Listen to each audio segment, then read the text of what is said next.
కూటమి సర్కారుపై మాజీ ఎమ్మెల్యే కాసు మహేష్ రెడ్డి సంచలన వ్యాఖ్యలు చేశారు.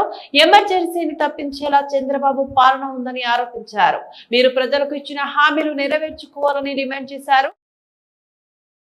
చంద్రబాబు నాయుడు గారి నాయకత్వంలో ఎమర్జెన్సీని తలపించేటట్టు పాలన ఉంది. ఫ్రాక్షనిజం నడుస్తున్నట్టు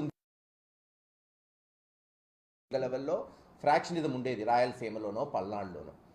కానీ ఈరోజు ఆంధ్ర రాష్ట్రంలో ఫ్రాక్షనిజాన్ని నడుపుతున్నట్టు చంద్రబాబు నాయుడు గారు ఒక బాధ్యత కలిగిన ప్రతిపక్ష పార్టీగా వైఎస్ఆర్సీపీ పార్టీ లేదు ప్రతిపక్ష నాయకుడిగా జగన్మోహన్ రెడ్డి గారు ఈ రోజున ప్రజల పక్షాన నిలబడి పోరాటం చేస్తుంటే అడుగడుగున ఆయన్ని అనగదొక్కాలి, కేసులు బనాయించాలి,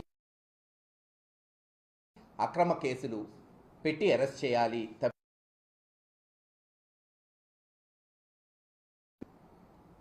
బహుశా నెల 2 నెలల క్రితం వీకెండ్ కామెంట్ ఏదో వస్తుంది ఏబిఎన్లో, దాంట్లోనే విశ్లేషించారు. చంద్రబాబు నాయుడు గారు ఓడిపోతే 2-3 సంవత్సరాలు పట్టింది మళ్ళీ కలుపుకొని మళ్ళీ రాజకీయాలు చేయడానికి. అక్కడ కేసీఆర్ గారికి 1.5 సంవత్సరం పట్టింది. జగన్మోహన్ రెడ్డి గారు ఏంటి 6 నెలల్లోనే బయటకు వచ్చాడు, ప్రజల కొరకు పోరాటం చేస్తున్నాడు అంటున్నారు. అదేమన్నా తప్ప? మాకు అర్థం కావట్లే. ఈ రోజున ఓడిపోయాం కాబట్టి కుంగిపోవాలా? నిన్నటి ఓటమి రేపటి గెలుపుకి నాంది కావాలని నమ్మిన వ్యక్తి జగన్మోహన్ రెడ్డి గారు. కాబట్టి ప్రజల పక్షాన నిలబడి రైతులకి కష్టం రాని, ఆడపడుచులకి రాని, లేదు తెలుగుదేశం ఇస్తానన్న హామీలు మాట ఇచ్చి మాట తప్పుతుంటే, తొంగలో తప్పుతుంటే బాధ్యత కలిగిన ప్రతిపక్ష నాయకుడిగా ఈరోజు ఎలుగెత్తి చాటి చెప్తున్నాడు. దానికి ఇదేంది జగన్మోహన్ రెడ్డి గారు బయటకు వస్తాడేంటి, అక్కడ తెనాలి పోతారేంటి, పొదిలిపోతారేంటి, ఇవా జగన్మోహన్ రెడ్డి గారు ఎందుకు పోయారు? అక్కడ బహిరంగంగా కొంతమంది కుర్రవాళ్ళని పోలీసులు విచక్షణారహితంగా ఇష్టం వచ్చినట్టు కొడితే అది మొత్తం దేశమంతా చూస్తే ఇది తప్పు, మీకు ఇటువంటి హక్కులు లేవు, అధికారాలు లేవు, తప్పు చేస్తే వాళ్ళని శిక్షించండి కానీ ఇలా కొట్టే హక్కు లేదని చెప్పడానికి పోయాడు. దానికి చంద్రబాబు నాయుడు గారు ఏమంటారు? అది గంజాయి బ్యాచ్, గంజాయి బ్యాచ్ని ప్రొటెక్ట్ చేయడానికి పోయాడన్నారు. మీ ఇష్టమే, మీరే నిర్ధారించేశారు. ఎందుకంటే ప్రభుత్వం మీది కాబట్టి, అపారమైన అనుభవం ఉంది కాబట్టి, ఛానల్స్ అన్నీ మీ చెప్పు చేతల్లో ఉంటుంది కాబట్టి మీడియా వాళ్ళకి గంజాయి బ్యాచ్ అని ఒక లేబుల్ తగిలిచ్చేశారు. అయితే కొడతారా? మరి కుప్పం నియోజకవర్గంలో ఒక ఆడపడుచు, బహుశా శిరీష అనుకుంటా పేరు, కరెక్ట్గా నాకు గుర్తులేదు, చెట్టుకు కట్టేసి తెలుగుదేశం నాయకులు ఇష్టం వచ్చినట్టు ఆమెని తిడుతూ కొడుతూ డబ్బులు వసూలు చేయబోతే మరి వాళ్ళని ఎందుకు బహిరంగంగా కొట్టలేదు పోలీసులు? అనంతపూర్ జిల్లాలో బహుశా 9వ క్లాస్ చదివే బాలిక అనుకుంటా, ఒక చిన్న ఆడపిల్ల పాపం. ఎవరైనా కూతురున్న తండ్రులుగా ఆ బాధలు తెలుస్తాయి, భయాలు ఉంటాయి. మరి అటువంటి చిన్న పిల్లని 14 మంది రేప్ చేస్తే మరి గంజాయి కొట్టిన బ్యాచ్ని బహిరంగంగా కొట్టిన వాళ్ళు ఆ 14 మందిని ఎన్కౌంటర్ చేయాలి కదా, మరి ఎందుకు చేయలేదు? అంటే అక్కడొక న్యాయం, ఇక్కడొక న్యాయం.